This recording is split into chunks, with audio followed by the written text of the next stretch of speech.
Russian സൈന്യത്തിലെ ഇന്ത്യക്കാരെ തിരിച്ചയക്കാൻ ധാരണ. മോദി പുടിൻ കൂടിക്കാഴ്ചയിൽ ഇക്കാര്യത്തിൽ ധാരണയായെന്നാണ് വിവരം. നിരവധി ഇന്ത്യക്കാർ ഇപ്പോഴും യുദ്ധമുഖത്തുണ്ട്. അർജുൻ പീതാംബരൻ വിവരങ്ങൾ നൽകും. അർജുൻ, എന്താണ് ഇത്? യുദ്ധം നടക്കുന്ന ഒരു സാഹചര്യത്തിൽ ഇതാദ്യമായാണ് മോദി സന്ദർശനം നടത്തുന്നത്. എന്തൊക്കെ തീരുമാനങ്ങളിലേക്ക് എത്തുന്നു? ഈ സൈനികരുടെ കാര്യത്തിലൊക്കെയുള്ള തീരുമാനം അത് അന്തിമമായിട്ടുണ്ടോ? ഏറെക്കുറെ അന്തിമമായെന്ന് പറയാൻ സാധിക്കും. പക്ഷേ പ്രധാനമായിട്ടും ഈ റഷ്യയിൽ പല തട്ടിപ്പിലൂടെയും അതുപോലെ തന്നെ ജോലി വാഗ്ദാനമൊക്കെ നൽകി ഇന്ത്യക്കാരെ നിർബന്ധിത സൈനിക സേവനത്തേക്ക് എത്തിച്ചത് വലിയ രീതിയിലുള്ള വിവാദങ്ങളിലേക്ക് വഴിവെച്ചിരുന്നു. ഒപ്പം തന്നെ ഇപ്പോൾ 35 മുതൽ 40 വരെ ഇന്ത്യക്കാർ അവിടെ യുദ്ധമുഖത്ത് റഷ്യൻ സൈന്യയുടെ ഭാഗമായിട്ടുണ്ട്. അവരെ നാട്ടിലേക്ക് തിരിച്ചെത്തിക്കാൻ വേണ്ടിയിട്ടുള്ള തീരുമാനത്തിലേക്ക് ഒരു തന്ത്രപ്രധാനമായിട്ടുള്ള നീക്കത്തിലേക്കാണ് ഇപ്പോൾ മോദി പുടിൻ കൂടിക്കാഴ്ച ചെന്നെത്തിയിരിക്കുന്നത്. നേരത്തെ തന്നെ ഈ ഇന്ത്യ റഷ്യ നയതന്ത്ര ബന്ധത്തിന്റെ ഭാഗമായിട്ടല്ല ഈ ആളുകൾ അവിടെ സൈനിക സേവനത്തിന് എത്തിയത് എന്നുള്ള കാര്യമെല്ലാം വിദേശകാര്യ മന്ത്രാലയ തലത്തിൽ അറിയിച്ചിരുന്നു. നിരവധി തട്ടിപ്പിനെല്ലാം തന്നെ ഇരയായിട്ടുള്ള ആൾക്കാരാണ്. തട്ടിപ്പിനെല്ലാം തന്നെ ഇരയായിട്ടുള്ള ആൾക്കാരാണ്. അതിൽ 4 പേർ ഈ വർഷം മരിച്ചിരുന്നു. മാത്രമല്ല 10 പേർ നേരത്തെ ഇന്ത്യയിലേക്ക് തിരിച്ചു വന്നതും കൂടിയാണ്.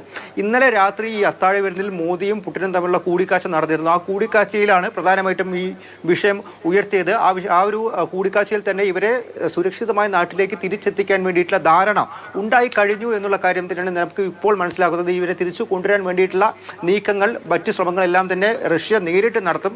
നിലവിൽ ഈ 40 പേരെയും തിരികെ ഇന്ത്യയിലേക്ക് കൊണ്ടുവരാൻ തന്നെയാണ് ഇപ്പോൾ ഒരു തീരുമാനത്തിലേക്ക് എത്തിയിരിക്കുന്നത്. നയതന്ത്ര തലത്തിൽ ഇന്ത്യക്ക് വളരെ വലിയൊരു വിജയം എന്ന് പറയാൻ സാധിക്കും. അതിനപ്പുറത്തേക്ക് ഇനിയും കൂടിക്കാഴ്ചകൾ തുടരും. കാരണം ഈ പ്രധാനപ്പെട്ട കാര്യം, റഷ്യ യുക്രൈൻ യുദ്ധം തുടരുന്ന ഒരു സാഹചര്യമുണ്ട്. യുദ്ധത്തിന്റെ ആദ്യഘട്ടം മുതൽ ഇന്ത്യ സ്വീകരിച്ച നയതന്ത്രപരമായിട്ടുള്ള ഇടപെടലുകളും മോദി സ്വീകരിച്ചിട്ടുള്ള പല കാര്യങ്ങളും അത് പലതരത്തിൽ അന്താരാഷ്ട്ര തലത്തിൽ ഇന്ത്യയെ സംബന്ധിച്ചിടത്തോളം വലിയ നേട്ടമുണ്ടാക്കുകയോ അല്ലെങ്കിൽ മറ്റൊരു പ്രശ്നം ഉണ്ടാക്കാതിരുന്നൊരു സാഹചര്യമുണ്ട്. പക്ഷേ അതിനപ്പുറത്തേക്ക് ഇപ്പോഴുള്ള ഈ റഷ്യൻ സന്ദർശനം എന്നൊക്കെ പറയുന്നത് അമേരിക്ക അത് ഉറ്റുനോക്കുക തന്നെ ചെയ്യുന്നുണ്ടാകും. സ്വാഭാവികമായിട്ടും അമേരിക്ക അതിൽ ഏത് തരത്തിലാണ് നിലപാടെടുക്കുക എന്നുൾപ്പെടെയുള്ള കാര്യങ്ങൾ മറ്റൊരു വശത്തുണ്ട്. അത് എങ്ങനെയായിരിക്കും പ്രതിഫലിക്കാൻ പോവുക? അതിന് ഏത് തരത്തിലാണ് വിദേശകാര്യ മന്ത്രാലയം ഉൾപ്പെടെ നോക്കിക്കാണുന്നത്? തീർച്ചയായിട്ടും. പക്ഷേ നേരത്തെ തന്നെ ഈ യുദ്ധത്തിൻ്റെ കാര്യത്തിൽ വെസ്റ്റേൺ കൺട്രീസ് ഇന്ത്യയോട് സമീപിച്ചിരുന്ന ഒരു കാര്യമെന്ന് പറയുന്നത് ഇതിൽ നേരിട്ട് ഇടപെടും അല്ലെങ്കിൽ റഷ്യക്ക് സഹായം ചെയ്ത് നൽകുന്ന രീതിയിൽ ഒരു സമീപനം ഉണ്ടാകാൻ പാടില്ല എന്നുള്ള തരത്തിലും അതിൽ വലിയ രീതിയിലുള്ള പ്രതിരോധം ഇന്ത്യക്ക് മേലുണ്ടായിരുന്നു. കാരണം റഷ്യ അനുകൂല നിലപാട് ഉണ്ടാകാൻ പാടില്ല എന്നുള്ള മറ്റ് യൂറോപ്യൻ രാജ്യങ്ങളടക്കം യുക്രൈനെ പരസ്യമായി പിന്തുണച്ച് പുറത്തു വന്നപ്പോൾ ഇതിലൊരു പരസ്യ നിലപാട് പറയാൻ ഇന്ത്യ മുതിർന്നില്ല.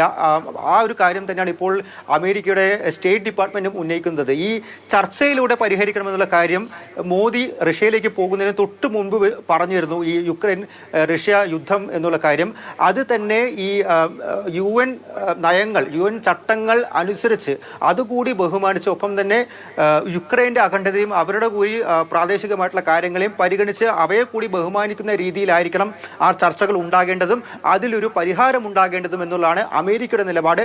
അതിനനുസരിച്ച് തന്നെയായിരിക്കണം ഇന്ത്യയുടെയും നീക്കം എന്നുള്ള കാര്യം പറയുന്നത്. പ്രത്യേകിച്ചും UN ചട്ടങ്ങൾ, ഈ ഐക്യരാഷ്ട്രസഭയുടെ ചട്ടങ്ങൾ പാലിക്കുന്ന രീതിയിലായിരിക്കണം അതിന്റെ ഒരു തർക്ക പരിഹാരം ഉണ്ടാകേണ്ടത് എന്നുള്ള കാര്യമാണ് ഇപ്പോൾ അമേരിക്ക കൂടി ആ കാര്യത്തിൽ പറഞ്ഞിരിക്കുന്നത്.